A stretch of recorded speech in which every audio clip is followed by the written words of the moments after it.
Modern लाईफस्टाईलमुळे आपली fertility journey खराब होत चाललेली आहे.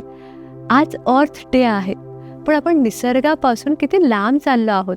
म्हणजे दिवसभर आपण घरात बसून काम करतो, सूर्यप्रकाशात जाणंच होत नाही. त्यामुळे व्हिटॅमिन डीची कमतरता जाणवते. मग त्याचा इम्पॅक्ट एक क्वालिटीवर होतो, प्रॉपर ओव्ह्युलेशन होत नाही. त्याचबरोबर सतत पॅकेट फूड खाल्लं जातं, स्ट्रेस इटिंग होतं, इमोशनल इटिंग होतं. त्यामुळे शुगर कंटेंट आपल्या शरीरातला वाढतो, इन्फ्लमेशन वाढतं. त्यामुळे PCOD, PCOSचे इश्यूज वाढत जातात. And third thing is late night झोपणं. वेगवेगळ्या शिफ्ट ड्युटीजमध्ये काम केल्यामुळे आपलं बायोलॉजिकल क्लॉक हे मदर नेचरसोबत अलाईन होत नाही आणि त्यामुळे हार्मोनल सिक्रेशन इम्बॅलन्स होतं. त्याचं बेस्ट सोल्युशन म्हणजे एक तर वेळेवर झोपणं आणि दुसरं म्हणजे 45 ते 60 मिनिटं फर्टिलिटी स्पेशल योगाभ्यास करणं.